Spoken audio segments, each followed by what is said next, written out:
Hello guys, आप सभी का स्वागत है हमारे आज के इस ब्लॉग में, मेरी अभी रंजन में। तो अभी मैं हो गई हूँ रेडी। मैं जाने वाली हूँ अपने ससुराल, क्योंकि चैती छठ है।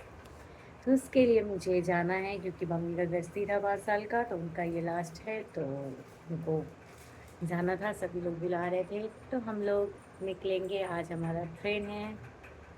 तो ट्रेन तो आधा रास्ता तक ही है, क्योंकि हम लोग अचानक से प्लान बना कि नहीं जाना चाहिए, क्योंकि पहले प्लान हम लोग का कैंसिल हो गया था, हम लोग नहीं जाने वाले थे इस वजह से। तो हम लोग को टिकट नहीं मिला, कल टिकट करवाए हैं। तो आधा रास्ते तक मिल गया है, क्योंकि वो ट्रेन का रूट अलग था, इस वजह से आधे रास्ते तक का ही टिकट बना है। उसके बाद वहाँ से हम लोग देखते हैं कैसे जाते हैं। अभी मेरी बाबू भी रेडी हो गई है, मैं भी रेडी हो गई हूँ, और मेरी सासू माँ भी रेडी हो गई है। बाकी बाबू का सब कुछ करना है, क्योंकि बाबू का सब कुछ रखना ज़्यादा ज़रूरी होता है, उसका कोई भी चीज़ भूले नहीं। इसलिए हम लोग धीरे धीरे करके सब कुछ याद कर रहे हैं कि क्या क्या रखना है।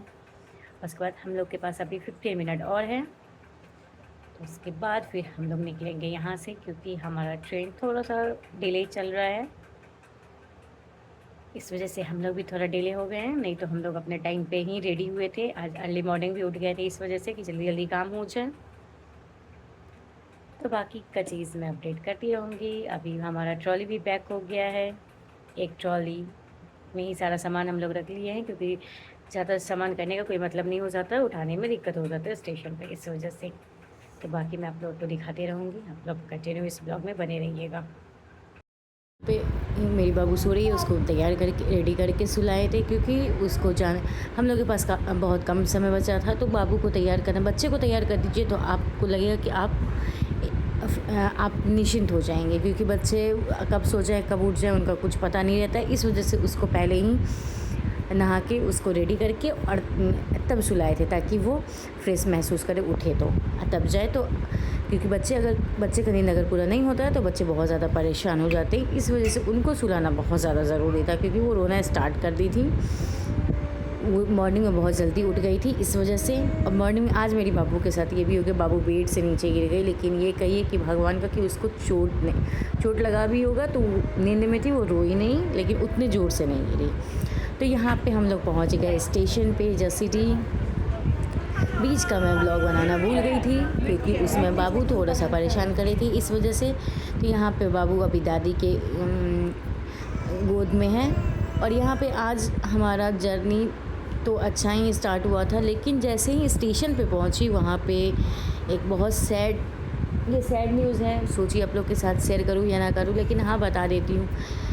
आज एक इंसान वहाँ पे वो ट्रेन पकड़ने ही आ रहे थे कि उनका हार्ट अटैक हो गया और वहीं पे गिरे गए, और वहीं पे उनका डेथ हो गया। तो ये चीज़ देख के मुझे बहुत बुरा लग रहा था। उसके बाद मेरा तो मूड ख़राब हो गया, क्योंकि ये किसी भी इंसान के साथ ये होता है, कितने घर से निकलते इतना अच्छा कुछ सोच करके, और रास्ते में क्या हो जाता है कुछ पता नहीं है। तो ये चीज़ देखकर मुझे बहुत बुरा लग रहा था कि क्यों ऐसा किसी के साथ हो रहा है। मेरा मूड जब ऑफ हो जाता है ना, तो कोई भी चीज़ करने का मन नहीं करता। हाँ, मेरे दिमाग में बस उन्हीं के बारे में चल रहा था कि और सबसे ये था, उनके साथ एक छोटी बच्ची थी, वो उसको रोता देख और बुरा लगा था, बहुत ज़्यादा बुरा लग रहा था। उसके बाद फिर हमारी ट्रेन बहुत ज़्यादा लेट हो गई। हम तो घर से भी लेट से निकले थे, क्योंकि ट्रेन का स्टेटस देख लिए थे, उस वजह से।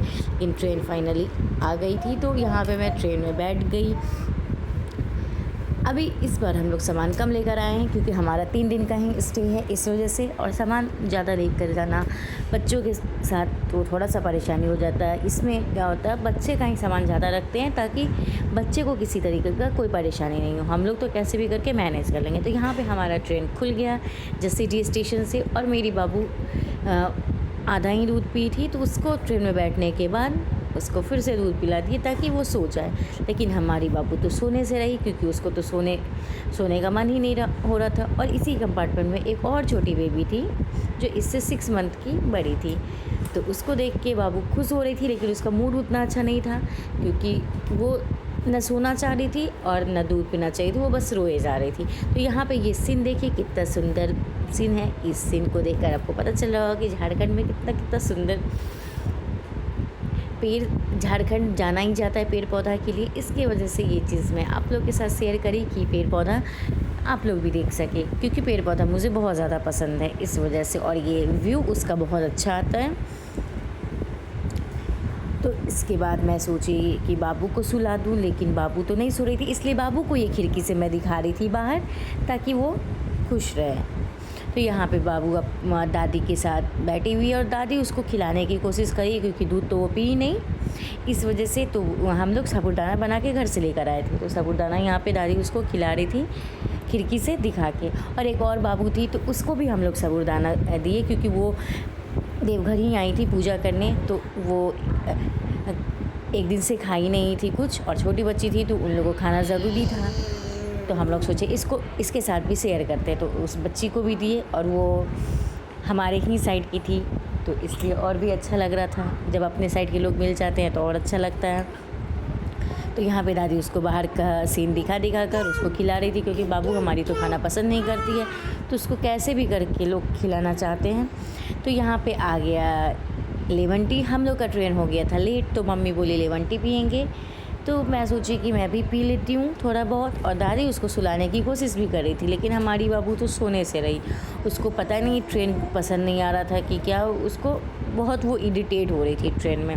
जबकि वो छोटा बेबी को देख के खुश होती है, लेकिन इस ट्रेन में वो छोटा बेबी को देख कर भी खुश नहीं हो रही थी। यहाँ पे देखिए दादी उसको बार बार बेड पे, क्योंकि उसको लेटा के सुलाने की आदत है, लेटा रही थी, उसका पैर भी दबा रही थी, फिर भी वो सो नहीं रही थी, क्योंकि उसको तो पता नहीं उसको ट्रेन में हो क्या गया था। उसके बाद फिर हम लोग यहाँ पे पहुँच गए हाथीदह स्टेशन, क्योंकि हमारा जर्नी यहीं तक का था, क्योंकि ट्रेन हम लोग का वहाँ से हरदा तक का ही मिला था। ये ट्रेन पटना जाती है, हम लोग को बरौनी तक का टिकट नहीं मिला था, इस वजह से तो हम लोग को लेने आ गए थे यहाँ पे।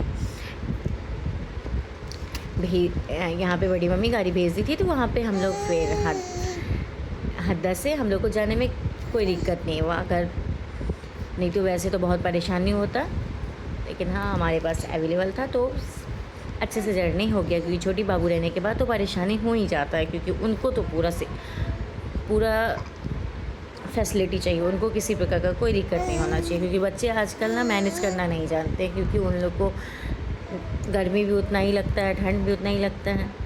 तो यहाँ पे मैं, मेरी सासू माँ और मेरी बाबू हमारा सामान लेके तो पहले ही वो लोग आगे बढ़ गए थे, तो हम लोग यहाँ पे एंजॉय करते हुए आ रहे थे। क्योंकि एक बच्चे को गोद में उठाना, उसके बाद सामान भी साथ में उठाना, ये थोड़ा परेशानी हो जाता है। उसके बाद हम लोग बाहर निकल रहे थे, यहाँ पे हमारा गाड़ी लगा हुआ था,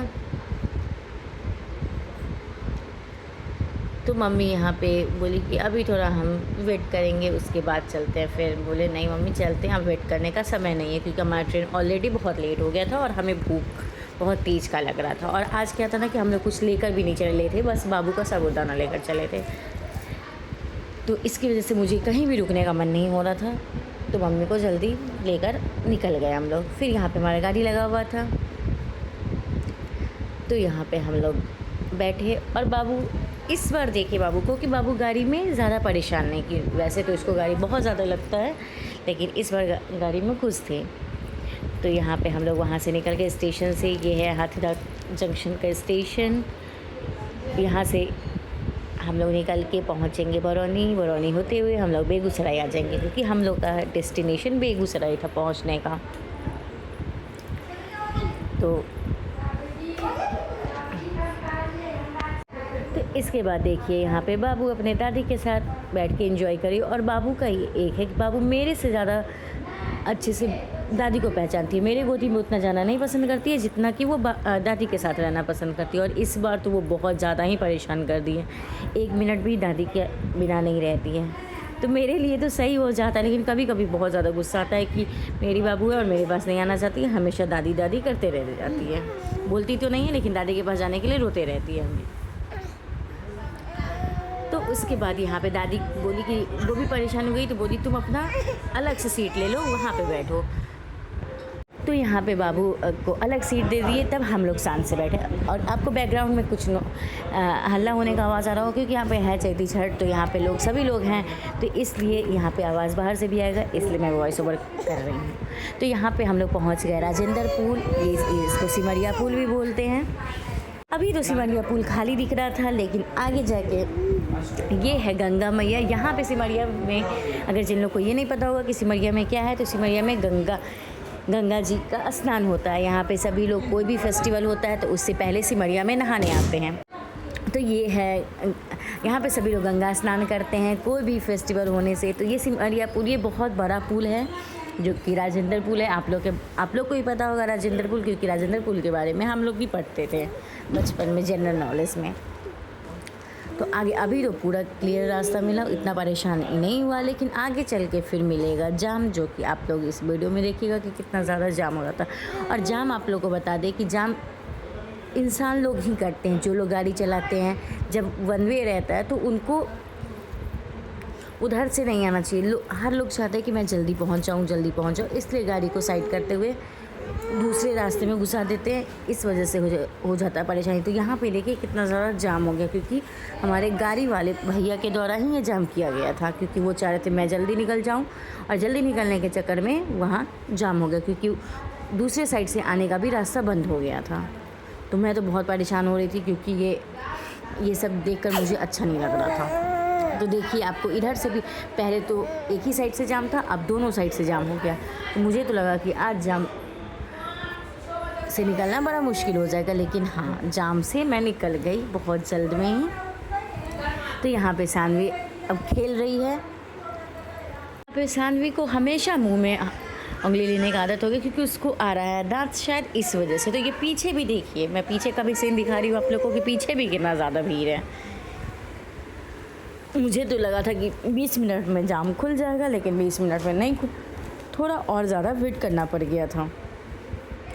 उसके बाद अब जाम क्लियर हो गया तो हम लोग निकल गए। जब जाम क्लियर हुआ ना, तो मुझे बहुत अच्छा फील हुआ कि चलो अब मैं पहुंच जाऊंगी, क्योंकि यहाँ से तो है 40 मिनट का जर्नी है।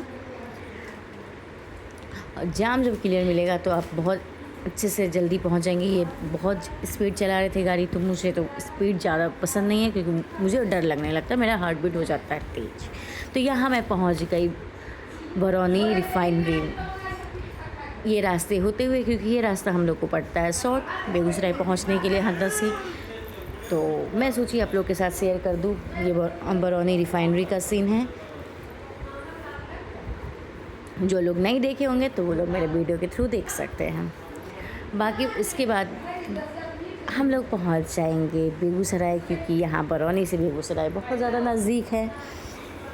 तो हम लोग को बेगूसराय तक ही आना था, क्योंकि हम लोग का छठ यहाँ पे फुआ सास के यहाँ हो रहा है। तो यहाँ पे हम लोग मिठाई नहीं लेकर आए थे, तो हम लोग को मिठाई लेना था, क्योंकि जिनके यहाँ जा रहे थे तो उनके यहाँ तो मिठाई लेकर जाना बनता है। तो हम लोग यहाँ पे मिठाई लेने के लिए रुक गए थे।